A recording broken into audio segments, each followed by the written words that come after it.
اوناسس نامی ایک یونان کا شخص تھا جو بہت امیر کبیر تھا. وہ نمبر لگتے ہیں نا، 8ویں نمبر پہ اور 7ویں نمبر پہ، 6 نمبر پہ دنیا کا امیر ترین شخص کون ہے. تو کسی زمانے میں وہ ان نمبروں میں تھا. تو اس کی آنکھوں کے یہ پپوٹے کام کرنا چھوڑ گئے. ڈاکٹر سلوشن ٹیپ لگا کے اس کی آنکھ کھول دیتا تھا، سلوشن ٹیپ لگا کے بند کر دیتا تھا اور وہ سو جاتا تھا. پھر وہ کھولتا اور جو ہے وہ اس کو دیکھنا ملتا. تو یہ آٹومیٹک سسٹم خراب ہو گیا. تو کسی نے اوناسس سے ایک دن پوچھا کہ تیری زندگی کی سب سے بڑی خواہش کیا ہے؟ یہ جہازوں کے بیڑے تیرے ہیں، یہ اتنے بڑے کاروبار ہیں، تا حد نظر پھیلے ہوئے بنگلے، اتنا کچھ، تو کوئی خواہش رہ گئی ہے؟ اس نے کہا ہاں، ایک میری خواہش رہ گئی ہے. تو سننے والے نے کہا کہ کیا؟ کہا کاش کہ اپنی آنکھیں اپنی مرضی سے کھول سکوں، یہ میری خواہش ہے. تو اس نے کہا کہ اگر اس کے لیے تجھے کوئی پیسے لگانے پڑے تو کتنے کو پیسے لگائے گا؟ کہا ساری دولت لگا دوں گا.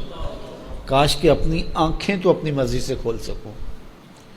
تو میرے ان دوستوں میں سے کئیوں کو آج یہ احساس ہوا ہوگا کہ یہ بھی کوئی نعمت ہے، اور جو 24 گھنٹے ہمارے ساتھ ہے.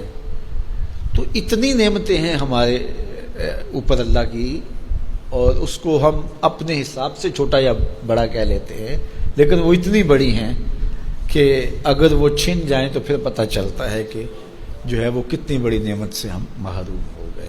وہ میرے ایک ملنے والے ہیں، ان کے منہ میں لعاب کی مقدار کم ہے، جس کو ہم نے کبھی سوچا بھی نہیں کہ یہ بھی کوئی نعمت ہے.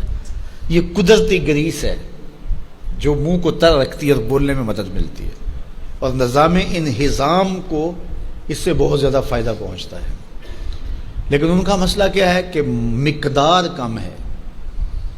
تو اب وہ 5-7 منٹ نہیں بول سکتے، بولیں گے تو جو ہے وہ سارا منہ خشک ہو جائے گا. میاں مسئلہ کیا ہے؟ لعاب کم آتا ہے، لعاب کی مقدار تھوڑی ہے.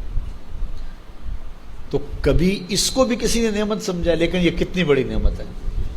وہ کسی علاقے میں انہوں نے یہ کیا کہ یہ مینڈک نہیں ہوتے، مینڈک، یہ انہوں نے وہاں سے ختم کروا دی، دوائی ایسی ڈالی کہ یہ آواز نکالتے ہیں یا اس طرح وہ مسئلہ ہوا. تو اب کیا ہوا کہ چاول کی فصل پر ایسی سنڈیاں آ گئیں کہ جس کا کوئی علاج ہی نہیں تھا. تو یہ پانی کے اندر جو مینڈکیں ہوتی ہیں، یہ ان حشرات کو کھاتی ہیں جو فصل کے لیے نقصان دہ ہوتی ہیں. تو اب وہ مینڈکیں ڈھونڈتے پھرتے ہیں. اب ہمیں نہیں پتا کہ کون سی چیز کتنی بڑی نعمت. یہ کیچوا ہوتا ہے، کیچوا کبھی آپ نے دیکھا جس کو وہ ہم اپنی پنجابی میں گنڈویا کہتے ہیں. کبھی آپ نے سوچا کہ اس کا سلسلہ کیا ہے؟ یہ مٹی کھاتا ہے، ایک طرف سے دوسری طرف سے نکال دیتا ہے. اور اب ہمارے ادھر ایک ذمہ دار تھا، تو وہ بچوں کو پیسے دیتا تھا کہ وہ لے کر کے اور اپنی فصلوں میں چھوڑتا تھا.